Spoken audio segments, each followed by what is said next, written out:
ਸਤਿ ਸ਼੍ਰੀ ਅਕਾਲ ਜੀ। Daily post Punjabi ਤੁਸੀਂ ਵੇਖ ਰਹੇ ਹੋ ਤੇ ਮੈਂ ਹਾਂ ਗਗਨ ਸ਼ੁਕਲਾ। ਲੋਕਡਾਊਨ ਤੋਂ ਬਾਅਦ ਸਕੂਲ ਫੀਸਾਂ ਨੂੰ ਲੈ ਕੇ ਜਿਹੜਾ ਪ੍ਰਾਈਵੇਟ ਸਕੂਲਾਂ ਦੇ ਨਾਲ ਕਾਫੀ ਦੇਰ ਤੋਂ ਵਿਵਾਦ ਚੱਲ ਰਿਹਾ, ਇਸੇ ਨੂੰ ਲੈ ਕੇ ਜਿਹੜਾ ਗੱਲਬਾਤ ਕਰਨ ਦੇ ਲਈ ਮੇਰੇ ਨਾਲ ਐਡਵੋਕੇਟ ਬਾਗੜੀ ਜੀ ਨੇ।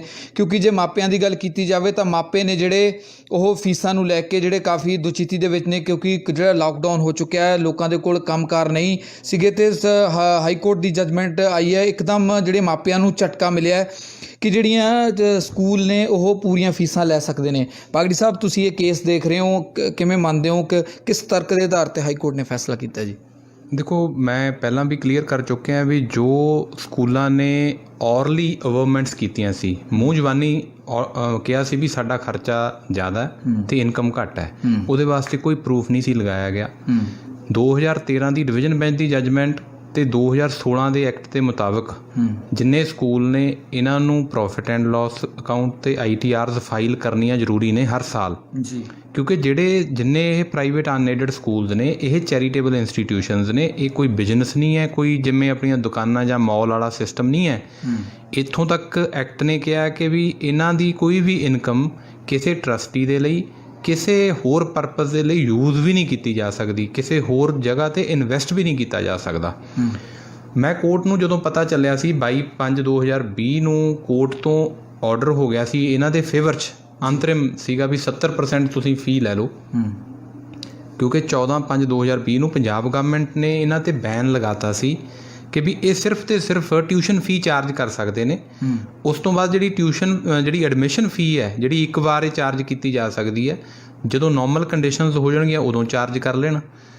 ਹੋਰ ਕੋਈ ਕਿਸੇ ਕਿਸਮ ਦੀ ਫੀ ਜਿਹੜਾ ਸਕੂਲ ਨਹੀਂ ਚਾਰਜ ਕਰ ਸਕਦਾ ਜੀ। ਇਹਨਾਂ ਨੂੰ ਉਹ ਜਿਹੜਾ ਆਰਡਰ ਸੀ ਪੰਜਾਬ ਗਵਰਨਮੈਂਟ ਦਾ ਹਜਮ ਨਹੀਂ ਆਇਆ, ਇਸ ਕਰਕੇ ਇਹ ਹਾਈ ਕੋਰਟ ਆਏ ਸੀ। ਹਾਈ ਕੋਰਟ ਨੇ ਇਹਨਾਂ ਨੂੰ ਇਕੱਲਿਆਂ ਨੂੰ ਸੁਣ ਕੇ, ਕਿਉਂਕਿ ਮਾਪੇ ਉਹਦੇ 'ਚ ਪਾਰਟੀ ਨਹੀਂ ਸੀਗੇ, ਇਹਨਾਂ ਦੇ ਫੇਵਰ 'ਚ ਕਹਿਤਾ ਸੀ ਵੀ ਨਹੀਂ 70% ਤੁਸੀਂ ਜਿਹੜਾ ਹੈ ਚਾਰਜ ਕਰ ਸਕਦੇ ਹੋ ਟੋਟਲ ਫੀ। ਹੁਣ ਉਸ ਤੋਂ ਬਾਅਦ ਜਿਹੜੀਆਂ ਮੈਂ ਐਪਲੀਕੇਸ਼ਨਾਂ ਲਾਈਆਂ ਸੀਗੀਆਂ ਇਮੀਡੀਏਟਲੀ, ਉਹ ਐਪਲੀਕੇਸ਼ਨਸ ਦੇ ਵਿੱਚ ਨੋਟਿਸ ਇਸ਼ੂ ਹੋਇਆ ਸੀ 1/6/2020 ਨੂੰ। ਐਪਲੀਕੇਸ਼ਨ ਇੱਕ ਤਾਂ ਸੀਗੀ ਪੇਰੈਂਟਸ ਨੂੰ ਪਾਰਟੀ ਬਣਾਉਣ ਦੀ, ਦੂਜੀ ਐਪਲੀਕੇਸ਼ਨ ਸੀਗੀ ਜਿਹੜਾ 22/5 ਵਾਲਾ ਆਰਡਰ ਮਾਪਿਆਂ ਨੂੰ ਸੁਣੇ ਤੋਂ ਬਿਨਾਂ ਹੋਇਆ ਸੀ ਉਹਨੂੰ ਮੋਡੀਫਿਕੇਸ਼ਨ ਕਰਨ ਦੀ, ਤੀਜੀ ਸੀਗੀ ਕਿ ਇਹਨਾਂ ਨੂੰ ਪੁੱਛਿਆ ਜਾਵੇ ਕਿ ਵੀ ਇਹਨਾਂ ਦੀ ਕਿੰਨੀ ਇਨਕਮ ਹੈ, ਕਿੰਨਾ ਇਹਨਾਂ ਦਾ ਖਰਚਾ ਹੈ, ਕਿਉਂਕਿ ਸਕੂਲ ਚੱਲ ਕੇ ਆਏ ਨੇ ਨਾ ਜੀ। ਇੱਕ ਸਕੂਲ ਦਾ ਇੰਸਟਾਂਸ ਦਿੱਤਾ ਗਿਆ ਸੀ ਕਿ ਜਿਹਦੇ ਵਿੱਚ 1900 ਦੇ ਜ਼ਿਆਦਾ ਬੱਚੇ ਨੇ ਔਰ ਉਹਦੀ ਟਿਊਸ਼ਨ ਫੀ 5750 ਤੋਂ ਲੈ ਕੇ 6000 ਹੈ ਔਰ ਉਹਦਾ 1 ਕਰੋੜ ਰੁਪਇਆ ਮਹੀਨਾ ਬਣਦਾ ਪਿਆ। ਔਰ ਜਿੱਥੋਂ ਤੱਕ ਸਾਡੇ ਕੋਲ ਇਨਫੋਰਮੇਸ਼ਨ ਅਵੇਲੇਬਲ ਸੀ, ਉਹ ਕਿਹਾ ਸੀ ਵੀ ਇਹਨਾਂ ਦੀ ਜਿਹੜੀ ਸੈਲਰੀ ਬਣਦੀ ਹੈ, ਸੈਲਰੀ ਦੇ ਵਿੱਚ ਟੀਚਿੰਗ ਅਤੇ ਨਾਨ ਟੀਚਿੰਗ ਸਟਾਫ ਸਾਰੀ ਮਿਲਾ ਕੇ, ਬਾਕੀ ਹੋਰ ਐਕਸਪੈਂਡੀਚਰ ਜਿਹੜਾ ਇਨਕਲੂਡ ਕਰਕੇ 25 ਲੱਖ ਮੈਕਸੀਮਮ ਜਾਂ 30 ਲੱਖ ਬਣਦਾ ਵੀ। ਕੋਰਟ ਮੰਗੇ ਤਾਂ ਸਹੀ ਨਾ ਇਹਨਾਂ ਤੋਂ ਵੀ ਇਹਨਾਂ ਦੀ ਕਿੰਨਾ ਇਨਕਮ ਹੈ, ਤਦੇ ਡਿਸੀਜ਼ਨ ਤਾਂ ਉਦੋਂ ਹੀ ਹੋਣਾ ਬਣਦਾ ਸੀ ਅਸਲ 'ਚ ਜੀ। ਬਟ ਕੀ ਹੋਇਆ ਕਿ ਉਹਦੇ 'ਤੇ ਨੋਟਿਸ ਹੁੰਦਾ, ਨੋਟਿਸ ਤੋਂ ਬਾਅਦ ਇਹ ਇਹਨਾਂ ਨੂੰ ਕਿਹਾ ਜਾਂਦਾ ਵੀ ਤੁਸੀਂ ਇਹਨਾਂ ਐਪਲੀਕੇਸ਼ਨਾਂ ਦੀ ਰਿਪਲਾਈ ਫਾਈਲ ਕਰੋ। 10 ਤਰੀਕ ਨੂੰ ਮੈਂ ਇੱਕ ਪੇਰੈਂਟਸ ਵੱਲੋਂ ਵੀ ਰਿਟ ਫਾਈਲ ਕਰ ਦਿੱਤੀ ਸੇਮ ਹੈ, ਜਿਹਦੇ ਵਿੱਚ ਮੈਂ 10 ਗਰਾਊਂਡ ਮੈਂ ਕਲੀਅਰ ਕਰਦਾ ਤੁਹਾਨੂੰ। ਉਹ 'ਚੋਂ ਮੰਗਿਆ ਕੀ ਸੀ? ਮੈਂ ਮੰਗਿਆ ਸੀ ਕਿ ਜਿਹੜੇ ਕਿੰਡਰ ਗਾਰਡਨ ਦੇ ਬੱਚੇ ਨੇ, 2nd ਸਟੈਂਡਰਡ ਦੇ ਬੱਚੇ, ਕਿੰਡਰ ਗਾਰਡਨ ਤੋਂ ਲੈ ਕੇ 2nd ਸਟੈਂਡਰਡ ਤੱਕ, ਜਿਨ੍ਹਾਂ ਨੂੰ ਬੈਠਣਾ ਵੀ ਨਹੀਂ ਆਉਂਦਾ, ਜਿਨ੍ਹਾਂ ਦੇ ਉੱਤੇ ਇਹਨਾਂ ਗੈਜਟਸ ਦਾ, ਜਿਹੜੇ ਮਤਲਬ ਲੈਪਟਾਪ ਨੇ ਜਾਂ ਸਾਡਾ ਮਲਟੀ ਮੀਡੀਆ ਫੋਨਸ ਨੇ, ਬੈਡ ਇੰਪੈਕਟ ਪਾਉਣਗੇ, ਇਹਨਾਂ ਤੋਂ ਕੋਈ ਫੀ ਨਾ ਲਈ ਜਾਵੇ, ਕਿਉਂਕਿ ਇਹਨਾਂ ਨੂੰ ਤਾਂ ਬੈਠਣਾ ਹੀ ਨਹੀਂ ਆਉਂਦਾ ਜੀ। ਬਾਕੀ ਜਿਹੜੇ ਸਟੂਡੈਂਟਸ ਤੋਂ ਫੀ ਲਈ ਜਾਂਦੀ ਹੈ, ਸਿਰਫ ਟਿਊਸ਼ਨ ਫੀ ਦਾ ਉਹ ਹਿੱਸਾ ਲਿਆ ਜਾਵੇ ਜਿੰਨੀਆਂ ਕਲਾਸਿਸ ਦਿੰਦੇ ਨੇ। ਕਲਾਸਿਸ ਕਿੰਨੀਆਂ ਲਗਾਉਂਦੇ ਸੀ? ਇਹ ਕਲਾਸਿਸ ਲਾਉਂਦੇ ਸੀ 2 ਜਾਂ 3। CBSE ਅਤੇ PSE ਵੀ ਬੋਰਡ ਕਹਿੰਦੇ ਆ ਵੀ ਤੁਸੀਂ ਹਰ ਰੋਜ਼ 6 ਤੋਂ 7 ਕਲਾਸਿਸ ਲਾਉਣੀਆਂ ਨੇ ਜੀ, ਵੀ ਉਨਾ ਕੁ ਫੀ ਅਸੀਂ ਪੇ ਕਰਨ ਲਈ ਤਿਆਰ ਹਾਂ, ਜਿਹਦੇ ਨਾਲ ਟੀਚਰਸ ਦੀ ਸੈਲਰੀ ਆਰਾਮ ਨਾਲ ਨਿਕਲਦੀ ਹੈ। ਜਿਹੜੇ ਸਕੂਲ ਮੋਹਾਲੀ ਦੇ ਨੇ, ਕਈ ਸਕੂਲ ਜਿਹੜੇ ਹੋਰ ਨੇ ਉਹ ਛੋਟੇ, ਮਤਲਬ ਜਿਨ੍ਹਾਂ ਦੀ ਫੀਸ ਸਟਰਕਚਰ ਘੱਟ ਹੈ, ਜਿਹੜੇ ਸਭ ਤੋਂ ਪਹਿਲਾਂ ਚੱਲ ਕੇ ਆਏ ਸੀ, ਉਹਦੇ 'ਚ ਮੈਂ ਗੱਲ ਕਰ ਰਿਹਾ ਜੀ। ਬਟ ਉਹ ਐਪਲੀਕੇਸ਼ਨ 'ਚ ਨੋਟਿਸ ਹੁੰਦਾ, ਇਹ ਰਿਪਲਾਈ ਫਾਈਲ ਕਰਨ ਲਈ ਟਾਈਮ ਲੈਂਦੇ ਨੇ, ਰਿਪਲਾਈ ਫਾਈਲ ਹੀ ਨਹੀਂ ਹੁੰਦੀ। ਹੁਣ ਪਟੀਸ਼ਨ ਦੇ ਵਿੱਚ ਵੀ ਮੈਂ ਮੰਗਿਆ, ਆਪਣੀ ਜਿਹੜੀ ਸੈਪਰੇਟ ਪਟੀਸ਼ਨ ਫਾਈਲ ਕੀਤੀ ਹੈ, ਵੀ ਇਹਨਾਂ ਤੋਂ ਪੁੱਛੋ ਵੀ ਇਹਨਾਂ ਨੇ ਮਾਰਚ ਅਤੇ ਅਪ੍ਰੈਲ ਦੇ ਵਿੱਚ ਕਿੰਨੇ ਟੀਚਰ ਰੱਖੇ ਨੇ, ਕਿੰਨੇ ਕੱਢਤੇ ਨੇ, ਕਿਉਂਕਿ ਸਾਨੂੰ ਪਤਾ ਚੱਲਿਆ ਸੀ ਵੀ ਇਹ ਟੀਚਰ ਕੱਢ ਵੀ ਦਿੱਤੇ, ਪੇ ਤਾਂ ਕਰੇ ਨਹੀਂ ਰਹੇ ਕਿਸੇ ਨੂੰ ਵੀ। ਬਿਲਕੁਲ, ਇਹਨਾਂ ਕੋਲ ਇੱਕ ਫੰਡ ਹੁੰਦਾ ਹੈ ਅੰਡਰ ਸੈਕਸ਼ਨ 9 ਦੇ ਵਿੱਚ ਜਿਹੜਾ ਐਕਟ ਆਫ 2016 ਹੈ ਜੀ ਇਹਨਾਂ ਨੇ ਫੰਡ ਜਨਰੇਟ ਕਰਨਾ ਹੁੰਦਾ, ਕਿਉਂਕਿ ਜਿਹੜੀ ਪ੍ਰੋਫਿਟ ਹੁੰਦਾ ਇਹਨੂੰ ਕਿਤੇ ਹੋਰ ਤਾਂ ਯੂਜ਼ ਨਹੀਂ ਕਰ ਸਕਦੇ।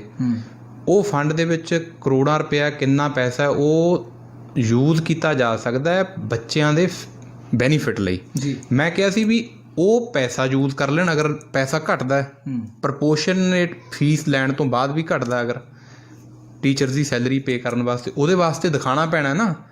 ਉਹ ਆਸਪੈਕਟ 'ਤੇ ਨਾ ਕੋਰਟ ਨੇ ਕੋਈ ਜਜਮੈਂਟ ਦਿੱਤੀ ਹੈ, ਨਾ ਕੋਈ ਉਹਦੇ 'ਤੇ ਫਾਈਂਡਿੰਗ ਦਿੱਤੀ ਗਈ ਹੈ।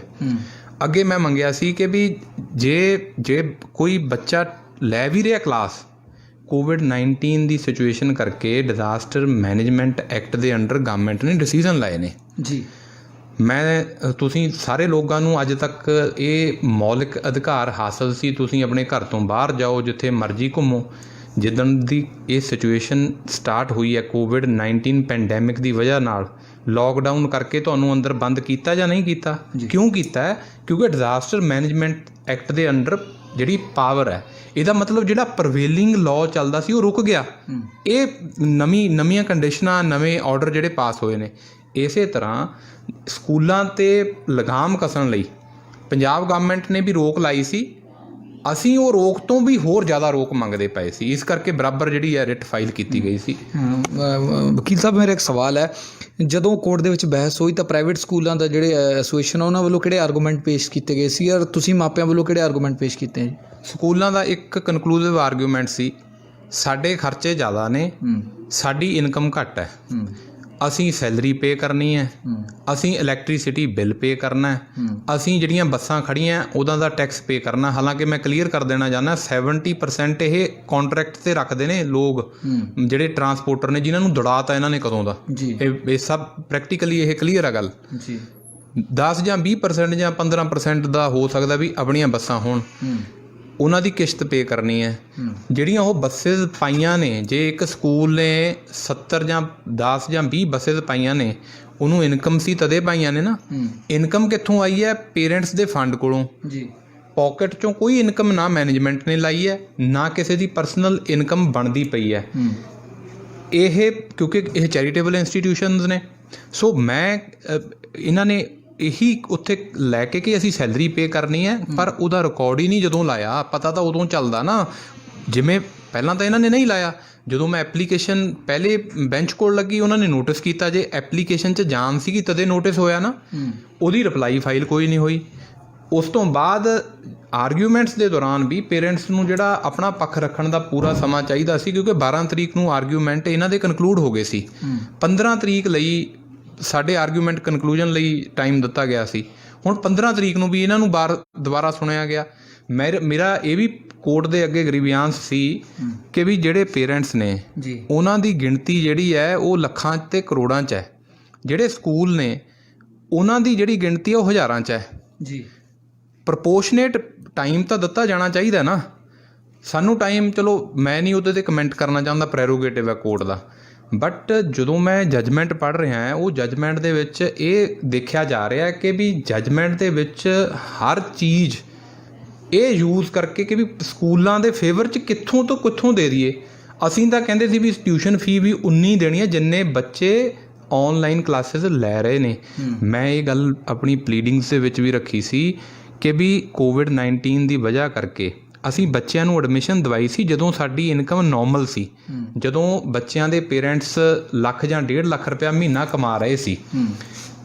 ਕੋਵਿਡ-19 ਦੀ ਵਜ੍ਹਾ ਕਰਕੇ ਇਨਕਮ ਘਟ ਗਈ। ਬੱਚਿਆਂ ਨੂੰ ਪੜ੍ਹਾਉਣ ਵਾਸਤੇ ਕਈ ਪੇਰੈਂਟਸ ਬੱਚਿਆਂ ਨੂੰ ਪੜ੍ਹਾਉਣ ਲਈ ਆਏ ਹੁੰਦੇ ਨੇ, ਜਾਂ ਜਦੋਂ ਜਿਹਦਾ ਬਿਜ਼ਨਸ ਸ਼ਹਿਰਾਂ 'ਚ ਖਤਮ ਹੋ ਗਿਆ, ਰੈਂਟ 'ਤੇ ਰਹਿੰਦੇ ਸੀ, ਉਹ ਵਾਪਸ ਮਾਈਗਰੇਟ ਕਰ ਗਏ ਆਪਣੇ ਪਿੰਡਾਂ 'ਚ। ਤੁਸੀਂ ਇੱਥੇ ਬਹਿ ਜਾਓ, ਟਰਾਈ ਸਿਟੀ 'ਚ ਬੈਠੇ ਹਾਂ ਆਪਾਂ, ਇੱਥੋਂ ਤੁਸੀਂ 30 ਬੱਚਿਆਂ ਨੂੰ ਔਨਲਾਈਨ ਕਰਕੇ ਦੇਖੋ, ਤੁਸੀਂ ਟੀਚਰ ਕਿੰਨੇ ਕੁ ਫਲੂਐਂਟਲੀ ਪੜ੍ਹਾ ਸਕਦਾ। ਇੱਕ ਮੈਂ ਇਹ ਨਾ ਕਿ ਉਹ ਵੀ ਮੈਂ ਕਹਿੰਦਾ ਵੀ ਔਨਲਾਈਨ ਕਲਾਸਿਸ ਨਹੀਂ ਲੱਗਣੀਆਂ ਚਾਹੀਦੀਆਂ, ਮੈਂ ਬੱਚਿਆਂ ਦਾ ਭਵਿੱਖ ਖਰਾਬ ਕਰਨਾ ਚਾਹੁੰਦਾ, ਕਿਉਂਕਿ ਮੈਂ ਨਹੀਂ ਕਿਤੇ ਵੀ ਕਿਹਾ ਵੀ ਇਹਨਾਂ ਨੂੰ ਬੰਦ ਕਰ ਦਿਓ ਜੀ। ਐਡਵਾਈਜ਼ਰੀ ਸੀ CBSE ਬੋਰਡ ਦੀ, ਜਿੰਨੀ ਵੀ ਇੰਸਟਰਕਸ਼ਨਸ ਇਹ ਸੀਗੀਆਂ ਵੀ ਤੁਸੀਂ ਕਲਾਸਿਸ ਲਾਓ, ਪੜ੍ਹਾਉਣ ਦੀ ਕੋਸ਼ਿਸ਼ ਕਰੋ, ਉਹ ਮੀਅਰ ਐਡਵਾਈਜ਼ਰੀ ਸੀ, ਉਹ ਮੈਂਡੇਟਰੀ ਨਹੀਂ ਸੀ। ਕਿਸੇ ਗਵਰਨਮੈਂਟ ਨੇ, ਸੈਂਟਰਲ ਗਵਰਨਮੈਂਟ ਨੇ ਕੋਈ ਆਰਡਰ ਪਾਸ ਨਹੀਂ ਕੀਤਾ ਕਿ ਬੱਚਿਆਂ ਨੂੰ ਪੜ੍ਹਾਓ। ਜੇ ਉਹ ਆਰਡਰ ਹੁੰਦਾ ਤੇ ਜਿਹੜੇ ਗਵਰਨਮੈਂਟ ਸਕੂਲ ਆ ਉਹ ਨਾ ਪੜ੍ਹਾਉਂਦੇ। ਗਵਰਨਮੈਂਟ ਸਕੂਲ ਦੇ ਵਿੱਚ ਜਿਹੜਾ ਬੱਚਾ ਪੜ੍ਹਦਾ ਪਿਆ ਉਹ ਵੀ ਤਾਂ ਇੱਕ ਸਟੂਡੈਂਟ ਹੈ।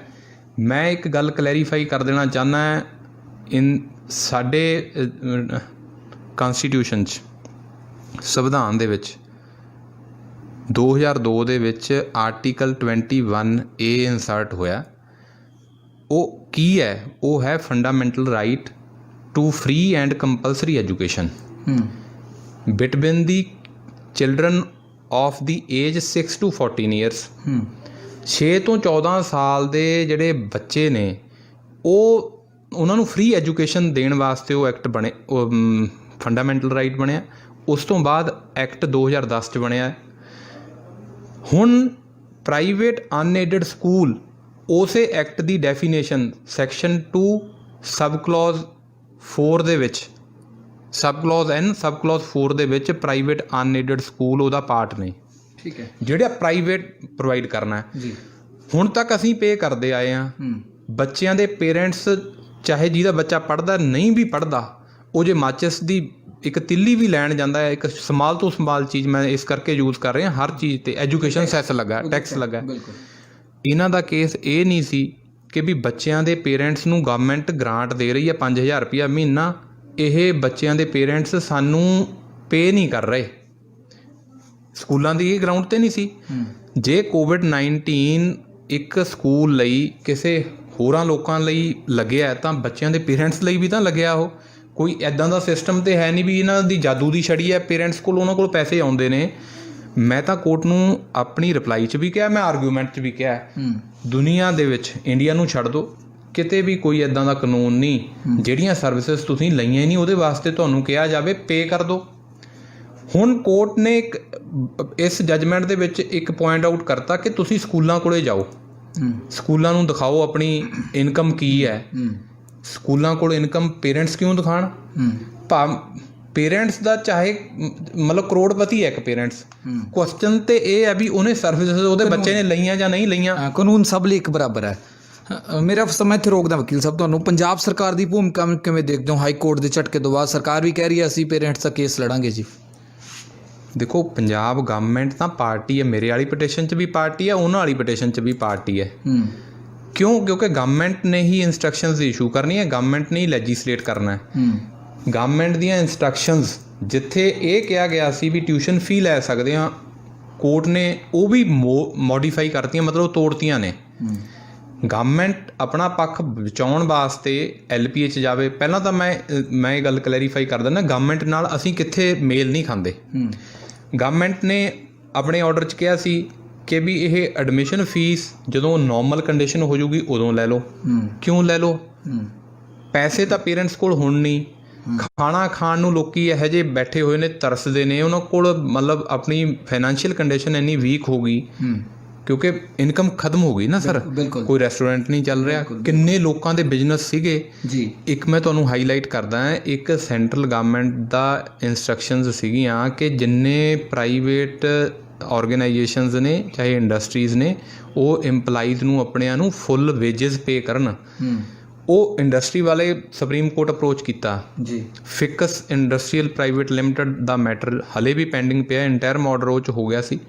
ਸੁਪਰੀਮ ਕੋਰਟ ਨੇ ਉਹਨਾਂ ਦੀ ਹਾਲਾਤ ਨੂੰ ਦੇਖਦੇ ਹੋਏ ਕਿ ਵੀ ਜਿਹੜੀ ਕੰਡੀਸ਼ਨ ਚੱਲਦੀ ਪਈ ਹੈ, ਜਦੋਂ ਫੈਕਟਰੀ ਨਹੀਂ ਚੱਲਦੀ ਉਹ ਪੇਮੈਂਟ ਕਿੱਥੋਂ ਦੇਣਗੇ ਆਪਣੇ ਇੰਪਲਾਈਜ਼ ਨੂੰ?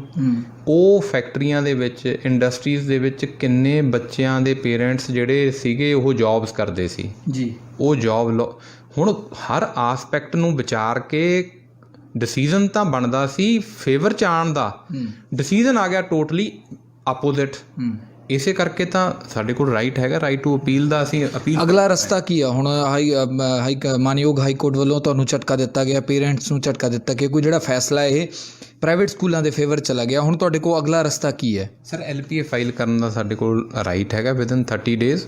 ਮੈਂ ਇਹ ਪਹਿਲਾਂ ਵੀ ਕਲੀਅਰ ਕਰ ਚੁੱਕੇ ਹਾਂ। ਹੁਣ ਪੇਰੈਂਟਸ ਫੀਸ ਦੇਣ ਕਿ ਨਹੀਂ ਦੇਣੀ? ਮੈਂ ਬਿਲਕੁਲ ਪਹਿਲਾਂ ਵੀ ਕਲੀਅਰ ਕਰ ਚੁੱਕੇ ਹਾਂ। ਦੇਖੋ, ਅਸੀਂ ਹਾਈ ਕੋਰਟ ਅਪਰੋਚ ਕੀਤਾ ਸੀ ਕਿ ਵੀ ਅਸੀਂ ਸਿਰਫ 7 ਤੋਂ 19 ਫੀ ਲਈ ਜਾਵੇ ਜਿੰਨੇ ਬੱਚੇ ਆਨਲਾਈਨ ਐਜੂਕੇਸ਼ਨ ਲੈ ਰਹੇ ਨੇ ਇਹਨਾਂ ਵਿੱਚ, ਕਿਉਂਕਿ ਬੜੀ ਡੂੰਘਾਈ ਵਾਲੀ ਗੱਲ ਹੈ ਜੀ। ਕੁਛ ਸਕੂਲ ਆਨਲਾਈਨ ਐਜੂਕੇਸ਼ਨ ਦੇ ਵੀ ਰਹੇ ਨੇ ਜੀ, ਪਰ ਜਿਹੜੇ ਬੱਚੇ ਨੇ ਉਹ ਪਿੰਡਾਂ 'ਚ ਮਾਈਗ੍ਰੇਟ ਕਰ ਗਏ ਜਿੱਥੇ ਨੈੱਟ ਦੀ ਫੈਸਿਲਿਟੀ ਨਹੀਂ ਹੈ ਜੀ।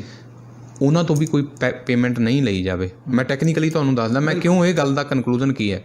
ਅਸੀਂ ਰਿਟ ਫਾਈਲ ਕੀਤੀ, ਸਾਡੀ ਰਿਟ ਉਹ ਡਿਸਪੋਜ਼ ਆਫ ਹੋ ਗਈ ਕੀ ਕਹਿ ਕੇ ਕਿ ਤੁਸੀਂ ਸਕੂਲ ਕੋਲੇ ਜਾਓ ਦੁਬਾਰਾ ਤੋਂ, ਸਕੂਲ ਤੁਹਾਡੀ ਕੰਡੀਸ਼ਨ ਦੇਖੂਗਾ, ਫਾਈਨੈਂਸ਼ੀਅਲ ਕੰਡੀਸ਼ਨ ਦੇਖੂਗਾ। ਅਗਰ ਸਕੂਲ ਤੋਂ ਤੁਸੀਂ ਨਹੀਂ ਸੈਟੀਸਫਾਈਡ, ਇੱਕ ਰੈਗੂਲੇਟਰੀ ਬੋਡੀ ਬਣੀ ਹੋਈ ਹੈ 2016 ਐਕਟ ਦੇ ਅੰਡਰ, ਜਿੱਥੇ ਕਿ ਸਕੂਲ ਦੀ ਕੰਪਲੇਂਟ ਕਰਨ ਦਾ ਪ੍ਰਾਵਧਾਨ ਹੈ ਸੈਕਸ਼ਨ 7 ਦੇ ਅੰਡਰ ਜੀ। ਉਹ ਰੈਗੂਲੇਟਰੀ ਬੋਡੀ ਜਿਹੜੀ ਹੈ ਜਦੋਂ ਨੋਰਮਲ ਕੰਡੀਸ਼ਨਾਂ ਚੱਲਦੀਆਂ ਸੀ ਉਦੋਂ ਵਰਕ ਉਹ ਐਕਟ ਕਰਦਾ ਸੀ। ਹੁਣ ਤਾਂ ਪੈਂਡੈਮਿਕ ਦੇ ਕਰਕੇ ਡਿਜ਼ਾਸਟਰ ਮੈਨੇਜਮੈਂਟ ਐਕਟ ਦੇ ਵਿੱਚ ਪਾਵਰਾਂ ਨੇ ਗਵਰਨਮੈਂਟ ਕੋਲ, ਇਸ ਕਰਕੇ ਅਸੀਂ ਗਵਰਨਮੈਂਟ ਤੋਂ ਮੰਗ ਰਹੇ ਹਾਂ ਇਹ ਸਾਰਾ ਕੁਝ ਜੀ। ਮੈਂ ਇੱਥੇ ਹਾਈਲਾਈਟ ਕਰ ਦੇਣਾ ਚਾਹੁੰਦਾ 16 'ਚ ਉਹ ਬੋਡੀ ਤੇ ਐਕਟ ਬਣਿਆ। ਜਿਹੜੇ ਪੇਰੈਂਟਸ ਨੇ ਪਹਿਲਾਂ ਵਾਲੀਆਂ ਕੰਪਲੇਂਟਾਂ 2016-17 ਦੀਆਂ ਫਾਈਲ ਕਰੀਆਂ ਹੋਈਆਂ, ਉਹ ਹੁਣ ਤੱਕ ਉਹਨਾਂ ਦਾ ਨਿਪਟਾਰਾ ਹੀ ਨਹੀਂ ਹੋਇਆ। ਸਕੂਲ ਵਾਲੇ ਫੀਸ ਮੰਗਦੇ ਨੇ ਅੱਜ।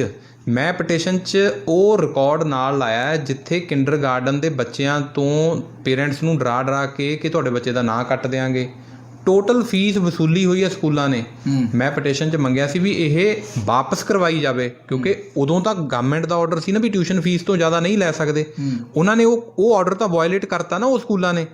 ਉਸ ਆਰਡਰ 'ਚ ਇਹ ਵੀ ਪ੍ਰਾਵਧਾਨ ਸੀ ਵੀ ਇਹਨਾਂ ਦੀ NOC ਤੇ ਰੈਕਗਨੀਸ਼ਨ ਕੈਂਸਲ ਕਰਕੇ ਕੰਸਰਨਡ ਬੋਰਡ ਤੋਂ ਐਫੀਲੀਏਸ਼ਨ ਕੈਂਸਲ ਕਰਾਈ ਜਾਊਗੀ। ਮੈਂ ਆਪਣੀ ਪਟੀਸ਼ਨ 'ਚ ਕਿਹਾ ਸੀ ਜਿਹੜੇ ਸਕੂਲਾਂ ਨੇ ਇਹ ਵਾਇਲੇਟ ਕਰਿਆ, ਧੱਕਾ ਕੀਤਾ ਬੱਚਿਆਂ ਦੇ ਪੇਰੈਂਟਸ ਦੇ ਨਾਲ, ਉਹਨਾਂ ਦੀ ਫੀਸ ਤਾਂ ਰਿਫੰਡ ਹੋਵੇ ਪੇਰੈਂਟਸ ਦੀ, ਅਤੇ ਉਹ ਸਕੂਲਾਂ 'ਤੇ ਐਕਸ਼ਨ ਵੀ ਹੋਵੇ ਤਾਂ ਜੋ ਕੱਲ੍ਹ ਨੂੰ ਕੋਈ ਕੁਤਾਹੀ ਨਾ ਕਰੇ।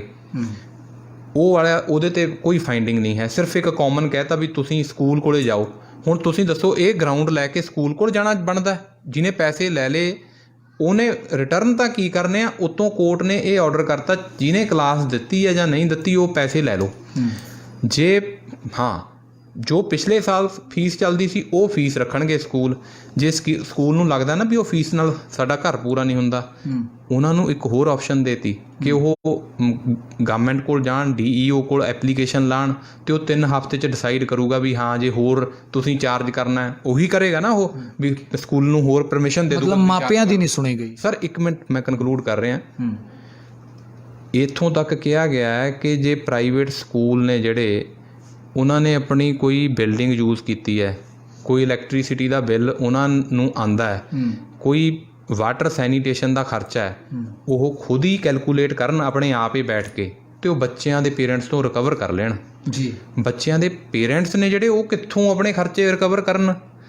ਇਹ ਤਾਂ ਉਹ ਸਿਚੁਏਸ਼ਨ ਆ ਗਈ।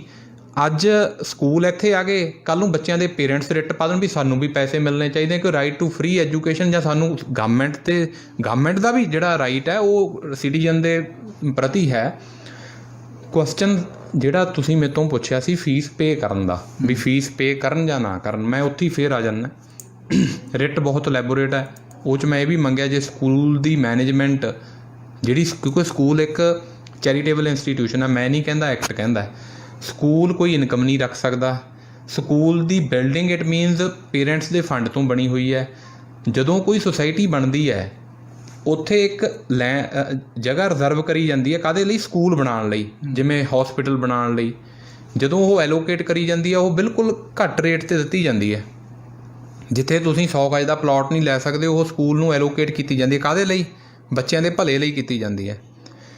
ਹੁਣ ਜੇ ਇਹ ਸਕੂਲ ਦੀ ਮੈਨੇਜਮੈਂਟ ਆਪਣੇ ਸਕੂਲ ਨੂੰ ਚਲਾਉਣ ਦੇ ਵਿੱਚ ਨਹੀਂ ਕਾਮਯਾਬ, ਤਾਂ ਗਵਰਨਮੈਂਟ ਤੋਂ ਇਹ ਮੰਗਿਆ ਵੀ ਇਹਨਾਂ ਨੂੰ ਬੰਦ ਕਰਕੇ ਕੋਈ ਹੋਰ ਮੈਨੇਜਮੈਂਟ ਲਿਆਓ ਨਾ, ਗਵਰਨਮੈਂਟ ਆਪਣੇ ਅੰਡਰ ਲੈ ਲਵੇ। ਗਵਰਨਮੈਂਟ ਦੇ ਪਾਵਰ ਹੈਗੀ ਗਵਰਨਮੈਂਟ ਕੋਲ ਲੈਜਿਸਲੇਟ ਕਰਨ ਦੀ। ਹੁਣ ਉਹ ਮੇਰੀ ਪਟੀਸ਼ਨ ਦੇ ਉੱਤੇ ਮੇਰੇ ਅਕੋਰਡਿੰਗਲੀ ਜੋ ਡਿਸੀਜ਼ਨ, ਜੋ ਕੰਸੀਡਰੇਸ਼ਨ ਹੋਣਾ ਬਣਦਾ ਸੀ ਨਹੀਂ ਹੋਇਆ, ਇਸ ਕਰਕੇ ਸਾਡੇ ਕੋਲ ਰਾਈਟ ਹੈ ਅਪੀਲ ਕਰਨ ਦਾ। ਹੁਣ ਜੇ ਤੁਸੀਂ ਕਹਿੰਦੇ ਹੋ ਫੀਸ ਅੱਜ ਦੇ ਦਿਓ ਡਿਸੀਜ਼ਨ ਮੰਨ ਕੇ, ਫਿਰ ਅਪੀਲ ਦਾ ਰਾਈਟ ਕਿਉਂ ਬਣਾਇਆ ਗਿਆ? ਨੀਚੇ ਹਰ ਇੱਕ ਨੂੰ ਪਤਾ, ਜਦੋਂ ਦਾਵਾ ਤੁਸੀਂ ਨੀਚੇ ਵਾਲੀ ਕੋਰਟ 'ਚ ਦਾਇਰ ਕਰਦੇ ਹੋ, ਇੱਕ ਦੇ ਹੱਕ 'ਚ ਹੁੰਦਾ, ਦੂਜੇ ਦੇ ਅਗੇਂਸਟ ਹੁੰਦਾ, ਉਹ ਤੋਂ ਬਾਅਦ ਦੂਜੇ ਬੰਦੇ ਕੋਲ ਅਪੀਲ ਦਾ ਅਧਿਕਾਰ ਹੈ। ਜੇ ਬੰਦਾ ਪਹਿਲੀ ਕੋਰਟ ਦਾ ਕਬਜ਼ੇ ਦਾ ਕੇਸ ਜਿੱਤ ਜੇ, ਉਹ ਕਹੇ ਜੀ ਮੈਂ ਤਾਂ ਕੇਸ ਜਿੱਤ ਗਿਆ, ਮੈਂ ਨਾ ਤੁਹਾਨੂੰ ਅਪੀਲ 'ਚ ਜਾਣ ਦਾ ਮੌਕਾ ਦੇਣਾ, ਮੈਨੂੰ ਤਾਂ ਕਬਜ਼ਾ ਦਿਓ ਤੁਸੀਂ, ਇਹ ਟੈਨੇਬਲ ਹੈ? ਅਪੀਲ ਦਾ ਅਧਿਕਾਰ ਹੈ ਸਰ। ਜੇਬ 'ਚੋਂ ਪੈਸੇ ਨਹੀਂ ਕੱਢੇ ਜਾ ਸਕਦੇ। ਮੈਂ ਇੱਕ ਹੋਰ ਇੱਥੇ ਗੱਲ ਕਲੀਅਰ ਕਰ ਦੇਣੀ ਚਾਹੁੰਦਾ, ਜੇ ਰਿਕਵਰੀ ਦਾ ਇੱਕ ਮੇਰੇ ਅਕੋਰਡਿੰਗਲੀ, ਮੇਰਾ ਪਰਸਨਲ ਵਿਊ ਹੈ, ਜੇ ਰਿਕਵਰੀ ਕਿਸੇ ਤੋਂ ਆਪਾਂ ਨੇ ਪੈਸਾ ਰਿਕਵਰ ਕਰਨਾ ਉਹਦੇ ਲਈ ਕੇਸ ਪਾਉਣਾ ਪੈਂਦਾ ਹੈ। ਹੁਣ ਰਿਕਵਰੀ ਹੈ, ਜੇ ਸਪੋਜ਼ ਪੇਰੈਂਟ ਕੋਲ ਪੈਸੇ ਨਹੀਂ ਹੈਗੇ, ਜੇ ਕੋਈ ਕਹੇ ਵੀ ਮੈਂ ਪ੍ਰੈਸ਼ਰਾਈਜ਼ ਕਰਕੇ ਪੈਸੇ ਕੱਢ ਲੂੰਗਾ, ਉਹਦਾ ਰਾਈਟ ਵਾਇਲੇਟ ਕਰਨ ਦਾ ਕੁਐਸਚਨ ਹੈ ਉਹ। ਤੁਸੀਂ ਕੋਈ ਹੋਰ ਰੈਮੇਡੀ ਹੈ ਇਸ ਤੋਂ ਬਿਨਾਂ ਪੈਸੇ ਰਿਕਵਰੀ ਦੀ, ਉਹ ਸੈਪਰੇਟ ਰੈਮੇਡੀ ਚੱਲ ਸਕਦੀ ਹੈ ਜਾਂ ਚਲਾ ਸਕਦੀ ਹੈ, ਉਹ ਫਿਊਚਰ ਆਸਪੈਕਟ ਹੈ, ਕੋਰਟ ਨੇ ਡਿਸਾਈਡ ਕਰਨਾ ਹੋਏਗਾ।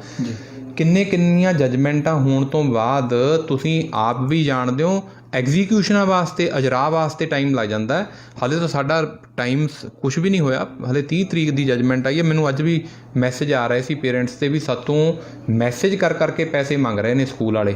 ਮੈਨੂੰ ਇਹ ਸ਼ਰਮ ਮਹਿਸੂਸ ਹੁੰਦੀ ਹੈ ਕਿ ਜਿਹੜੀ ਸਾਡੀ ਰਾਈਟ ਟੂ ਫ੍ਰੀ ਐਜੂਕੇਸ਼ਨ ਹੈ, ਸਾਡਾ ਫੰਡਾਮੈਂਟਲ ਰਾਈਟ ਹੈ, 2002 ਦੇ ਵਿੱਚ 21A ਇਨਸਰਟ ਹੋ ਗਿਆ ਕਨਸਟੀਟਿਊਸ਼ਨ ਦੇ ਵਿੱਚ ਜੀ। ਫ੍ਰੀ ਐਜੂਕੇਸ਼ਨ ਦੇਣ ਦਾ ਤਾਂ ਗੱਲ ਦੂਰ 'ਤੇ ਰਹਿ ਗਈ, ਇਹ ਤਾਂ ਜਿਹੜੀ ਇਨਕਮ ਦੇ ਬੇਸ 'ਤੇ ਬੈਠ ਕੇ ਨਾ ਇਹਨੂੰ ਬਿਜ਼ਨਸ ਬਣਾ ਲਿਆ ਗਿਆ। ਇਹ ਸਾਡੀ ਮੰਦਭਾਗੀ ਮਤਲਬ ਕਹੂੰਗਾ ਮੈਂ, ਕਿਉਂਕਿ ਮੈਂ ਵੀ ਇਸੇ ਕੰਟਰੀ ਦਾ ਸਿਟੀਜ਼ਨ ਹੈ ਜੀ।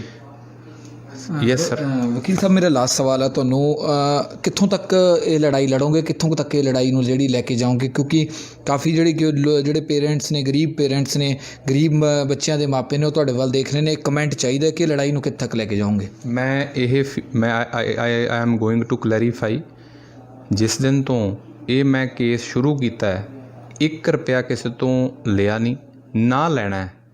ਸੁਪਰੀਮ ਕੋਰਟ ਜਾਣਾ ਪੈਣਾ ਜਾਂ ਜਾਣਾ ਪਵੇ, ਡਿਵੀਜ਼ਨ ਬੈਂਚ ਦੇ ਜਾਣਾ ਪਵੇ, ਪੂਰੀ ਸ਼ਮਤਾ ਦੇ ਨਾਲ, ਇੱਕ ਵੀ ਕੁਤਾਹੀ, ਪੂਰਾ ਰਿਕਾਰਡ ਮੇਰੇ ਕੋਲ ਪਿਆ। ਮੈਂ ਇਹ ਵੈਸੇ ਤਾਂ ਕੋਈ ਕੁਐਸਚਨਿੰਗ ਜਾਂ ਕੁਐਰੀ ਆਈ ਨਹੀਂ ਹੁਣ ਤੱਕ।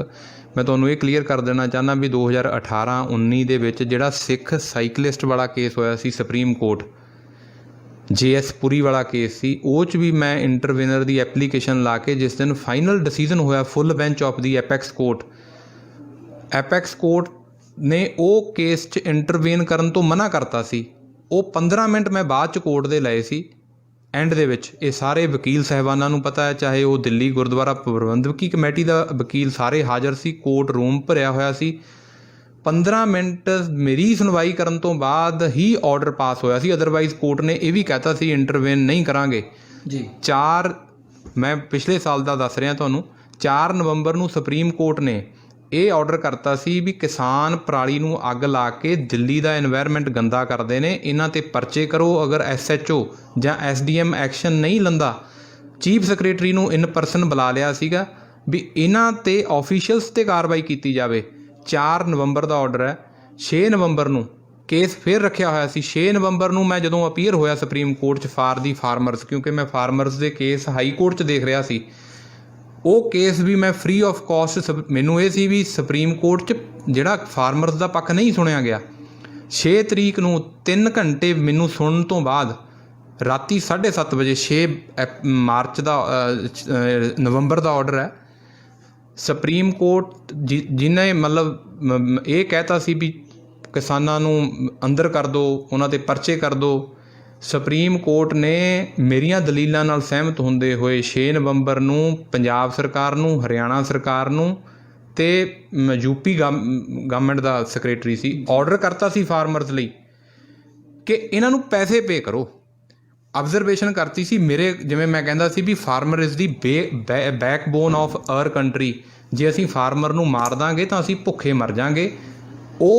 ਉਹ ਕੇਸ ਹੁਣ ਵੀ ਚੱਲਦਾ ਪਿਆ। ਉਹ ਕਰੋੜਾਂ ਰੁਪਈਆ ਮੈਂ ਰਿਲੀਜ਼ ਕਰਾਇਆ ਫਾਰਮਰਸ ਦੇ ਲਈ, ਪੰਜਾਬ ਗਵਰਨਮੈਂਟ ਦਾ ਹਾਲੇ ਪੈਂਡਿੰਗ ਪਿਆ। ਉਹ ਮੇਰੀਆਂ ਪਟੀਸ਼ਨਾਂ ਉਹ ਸੁਪਰੀਮ ਕੋਰਟ ਕਾਲ ਕੀਤੀਆਂ ਹੋਈਆਂ। ਇਸ ਤੋਂ ਬਿਨਾਂ ਵੀ ਦਿੱਲੀ ਯੂਨੀਵਰਸਿਟੀ ਦਾ ਕੇਸ ਮੈਂ ਕੀਤਾ ਪਿਛਲੇ ਸਾਲ। ਜੇ ਬੱਚਿਆਂ ਦੀ ਗੱਲ ਕੀਤੀ ਜਾਵੇ ਤਾਂ ਤੁਸੀਂ ਮਤਲਬ ਅਖੀਰ ਤੱਕ ਜਿਹੜੀ ਇਹ ਲੜਾਈ ਪੇਰੈਂਟਸ ਲਈ ਲੜੋਗੇ?